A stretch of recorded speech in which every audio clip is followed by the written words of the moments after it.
Salam hamıza dostlar. Bu videoda Samsung Galaxy A17 adlı telefonu inceləyəcəyik və həmən başlayaq. Dostlar, sizdən bir xahişim var. Odur ki, lütfən videonu bəyənərək kanala da abunə olmağı unutmayın və həmən videoya keçək. Dostlar, dizaynla başlamaq istəyirəm. Telefon sırtlaşma belə korpusu zadı hər şey plasmasdır.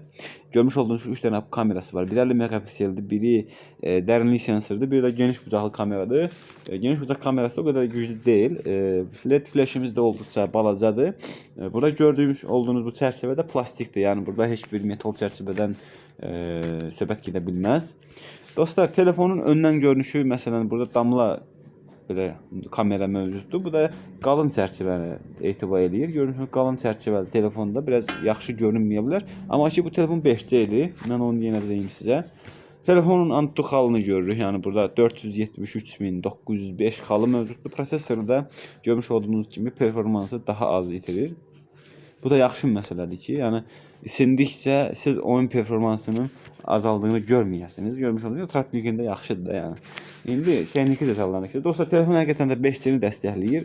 2025-ci ilin avqustunda istehsal olunub və telefon 190 qram təşkil edir çəkisi telefonun.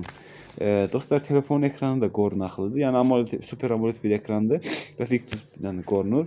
Yaxşı qorunmadır. Ancaq bu qədər də yüksək qorunma deyil. Super AMOLED ekranımızın 90 Hz yenilənmə sürəti mövcuddur. 800 nit parlaqlığa qədər çıxır. Yəni bu qədər parlaq ekran deyil. Full HD Plus ekrandır amma. Dostlar, telefonun prosesoru pis deyil. Burada yəni biraz yaxşı telefon prosesoru tərəfindən yaxşı yönəliblər. Exynos 1330 5 nanometrik prosesor qoyublar. Mali G68 MP2 və görmüş olduğunuz kimi bu telefonun prosesoru da A78 nüvələrindən işləyir və A55 nüvələrindən yəni güc alır. Dostlar, telefonun 50 megapiksellik kamerası mövcuddur. Bu da f1.8 diaframı ilə optik stabilizasiyanı dəstəkləyir və 5 megapiksellik ultra geniş bucaqlı bir kamerası və 2 megapiksellik də makro kamerası mövcuddur. Yəni gündüz vaxtı əsas güclü kameradır, ancaq ikinci 5 megapiksellik yəni yaxşı çəkmir.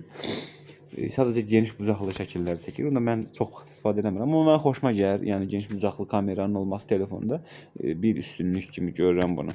Ön kameramız 13 megapikseldir. 2.0 diafragma və gecə vaxtı da ortalama şəkil çəkir. Yəni axşam vaxtlarından söhbət gedir. Gecə vaxtı təbii ki çəkməz. Misəsində bir 30 FPS video çəkir. Yəni büdcə dostu bir telefon olduğuna görə bu parametrlər normaldır. Dostlar, mən demiş olduğumuz kimi, yəni burada prosesorumuz yaxşıdır. Throttling azdır, isindikcə az performans itirir. 473.905 də Antutu xalı var. PUBG Mobile-da stabil oyun sizə vəd eləyə bilir. Ancaq normal ayarlarda, yəni orta ayarlarda bunu görə bilərsiniz.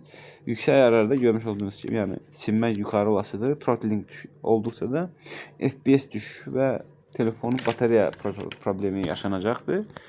Telefonumuzun bataryası o qədər də böyük deyil, sadəcə 5000 mAh-dır. Bu da yəni öz növbəsində bir günü rahatlıqla çıxardır, ikinci günü yəni çox yüksək istifadə edirsənizsə çıxardır. Dostlar, videodan bu qədər. Yəni telefon pis deyil, öz qiymətinə görə həqiqətən yaxşı bir Samsung modelidir. Ancaq yəni biraz çərçivə məsələsi mövcuddur ki, burada qalın çərçivədir. Heç nə olmaz. Öz qiymətinə görə yaxşıdır.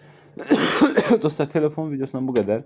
Özünüzə yaxşı baxın. Telefonun, əgər bu videonu bəyəndinizsə, əgər A17 də bəyənirsinizsə, yorumlarda yazın. Videoya like ataraq kanala abunə olmağı unutmayın. Çox sağ olun.